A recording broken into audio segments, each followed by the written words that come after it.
Les deux erreurs des managers débutants. Il y en a plein. Hein. D'ailleurs, on en a fait tous. Beaucoup.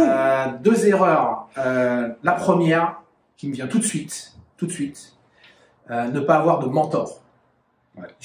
On pense que c'est une erreur, ne pas avoir de mentor, parce que avec le temps, quand on commence à manager et qu'on débute, avec le temps, on gagne des choses. Hein. On est des winners de temps en temps. Des fois, on perd, mais des fois, on gagne des victoires. On remporte des victoires. Sans mentor, il y a un moment donné où on a la sensation que ce qu'on fait, c'est bien.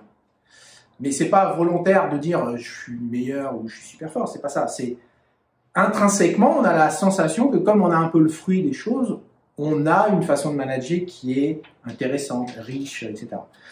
Le fait d'avoir un mentor, ça nous sort de notre quotidien et ça permet de se référer à quelqu'un, alors quelqu'un homme, femme, à quelqu'un qui a une dimension, une vision, une capacité, une technicité bien plus forte que ce que l'on a nous, et ça nous permet de nous référer. C'est un peu comme un phare qui nous dit, bah voilà, le port il est par là, allez-y et suivez un peu ce chemin-là, vous allez grandir.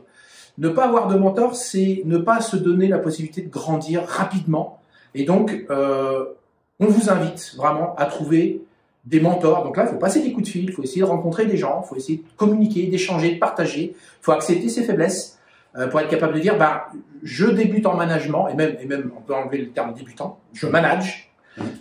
J'ai besoin d'avoir des références, et ça serait intéressant que je trouve 2-3 personnes qui sont très fortes sur telle et telle thématique pour pouvoir échanger avec elles, aller passer de temps en temps au restaurant, un déjeuner au restaurant pendant 1 heure pour parler d'un sujet, pour m'enrichir des gens et de ce qu'ils ont comme force, comme talent, pour que je puisse grandir. Ça, je dirais que c'est vraiment un des premiers sujets quand on manage, c'est d'avoir vraiment une boussole. Deuxième chose, la lecture. On dit souvent que lire, c'est l'essence de l'esprit, ça alimente, c'est la nourriture de l'esprit. C'est aussi une force que de s'acculturer par la lecture. Vraiment avoir une lecture assez globale, assez générale, technique, sur du management, sur le changement, sur les nouvelles méthodes de travail, sur ce qui se projette dans les 10-15 prochaines années. Il y a des chercheurs qui font des études, d'aller travailler sur ce, et pourquoi pas travailler aussi sur l'histoire, c'est-à-dire le passé, l'histoire de votre entreprise, comment elle s'est construite avec le temps, comment elle s'est déconstruite parfois.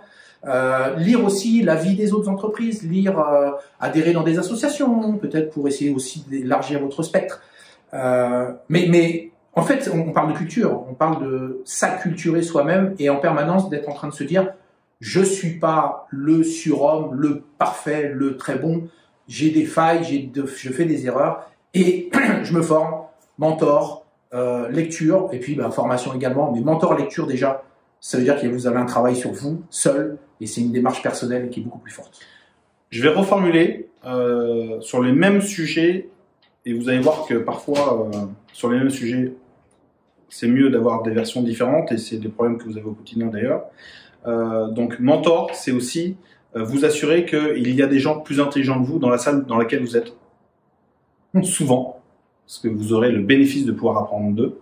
Et si c'est pas le cas, allez trouver des endroits où vous trouverez des gens qui sont plus intelligents que vous, ou plus pragmatiques que vous, ou en tous les cas. Et l'intelligence, c'est pas le niveau de diplôme.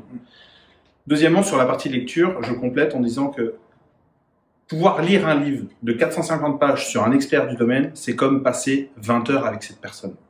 Si vous deviez payer 20 heures du temps de la personne, ça vous coûterait une fortune. Et parfois, pour 20 balles, ça vaut quand même vachement le coup de pouvoir vous imprégner de tout le travail qui a été en plus. Écrire un livre, c'est quand même un des exercices les plus complexes. Donc, allez-y, remplissez votre bibliothèque et surtout remplissez votre tête de relations et de gens qui vont vous permettre de grandir et d'aller beaucoup plus vite et beaucoup plus loin. Salut!